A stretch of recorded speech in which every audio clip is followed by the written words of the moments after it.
ये चीज़ ये कि फैक्टरिंग का जो प्रपोजल वाला फार्मूला है, जो इंटरेस्ट रेट कैलकुलेशन है, वो तुम खुद पढ़ लो, उसके बाद ये वीडियो स्टार्ट करना। सो इस वीडियो में हम लोग फैक्टरिंग का कंसेप्ट सीखने वाले हैं। अब ये सारी चीज़ें तो मैंने बता दी थी कि एनुअल क्रेडिट सेल्स होती हैं, उसमें से आप माइनस कर दो फैक्टर रिजर्व, कि वो खुद बोल देता है फैक्टरिंग वाला कि भैया इतने पैसों में तो हम काट लेंगे, क्योंकि भरोसा नहीं यहाँ पर कुछ हो जाए कल के लिए। तो उसके बाद कमीशन होती है इसके परसेंटेज पे, ठीक है। अगर बोला है कि 5% कमीशन आफ्टर, आप 5% कमीशन बोला है, तो भैया इस पे लेने हैं, ना कि ये कि पहले एनुअल क्रेडिट सेल्स माइनस कर दिया, उसके बाद फिर आपने फैक्टर रिजर्व माइनस कर दिया, उसके बाद जो नेट बचा उस पर आपने फैक्टरिंग कमीशन निकाल दिया। गलत होता है पॉइंट। आगे की चीज़ें इंटरेस्ट वाला पॉइंट। अब इंटरेस्ट वाले पॉइंट के लिए हमको 2 क्वेश्चन का एग्जाम्पल लेना पड़ेगा। फॉर एग्जाम्पल इधर आओ, सबसे पहले ये दोनों एग्जाम्पल पे फोकस करना है। पहली चीज़ में क्या बोली है इन्होंने, भैया देखो एग्जाम्पल में क्या बोला है। एग्जाम्पल में भैया बोला है कि देखो, the factor will charge 1% commission and will pay an advance against the receivable on an interest 15% per annum after with holding 10% reserve. इसका मतलब क्या है कि 360 लाख की सेल्स थी, 360 लाख की सेल्स में से फैक्टर बोल रहा है भैया 10% हम निकाल लेंगे फैक्टर रिजर्व नाम के, उसके बाद 360 लाख पे हम 1% कमीशन पे करेंगे। फिर अब मेन पॉइंट क्या है, विल पे एन एडवांस, वो हमें एडवांस लोन देगा। फैक्टरिंग के 2 केसेस होते हैं।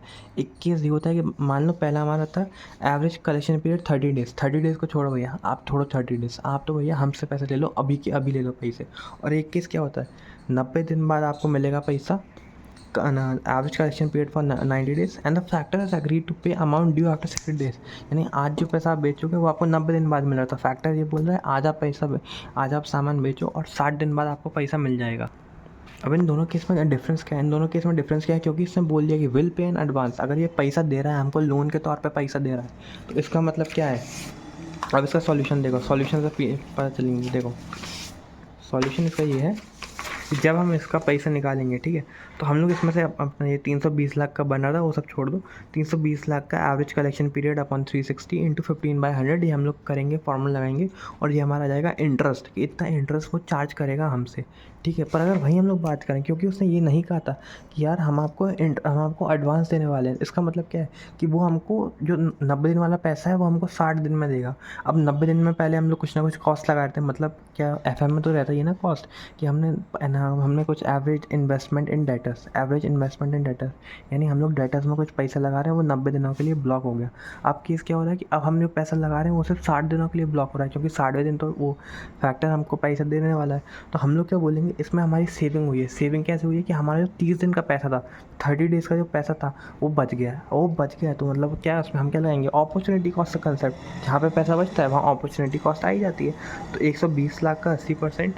सब देखो, अब जब हम अपॉर्चुनिटी कॉस्ट की बात करेंगे तो अपॉर्चुनिटी कॉस्ट किस बात की होती है। अपॉर्चुनिटी कॉस्ट ये होती है भैया कि आपने कुछ ना कुछ पैसा डेटर्स में लगाया, आपने लगाया वो एवरेज इन्वेस्टमेंट इन डेटर्स हो गई। अब जब आपने पैसा लगा दिया तो आप कहीं और लगा के इन्वेस्ट कर सकते थे और आपको रिटर्न मिल जाता। तो इधर बात है वो कॉस्ट की, क्योंकि हमने डेटर्स में कुछ कॉस्ट या कुछ फंड्स ब्लॉक कर दिए। तो भैया हम लोग इधर भी वही बात करेंगे, 120 लाख इंटू 80% जो हमने क्वेश्चन में दिया है रेशो, ये VC रेशो, यानी कितनी हो गई, 1 लाख, एक सेकंड हो ना, 1 लाख इंटू 80%, ये होता है 96 लाख।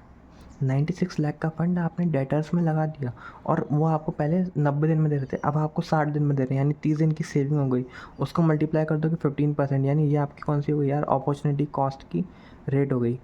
यानी अपन वही कहते हैं ना, company has earned an average profit वगैरह वगैरह वाली रेट हो गई। तो ये आपकी सेविंग है टेक्निकली। तो saving in terms of cost, ये आपकी 1,20,000 की saving in terms of cost है, कि अब आपको 1,20,000 रुपये इंटरेस्ट के तौर पे आप कहीं और से कमा सकते हो। ये पॉइंट था। और इसमें क्योंकि उन्होंने एडवांस नहीं दिया है, कि एडवांस सामने वाली पार्टी ने अपन को दिया ही नहीं है, तो भैया सिंपल सी बात है, नो इंटरेस्ट, ठीक है, ये है पॉइंट।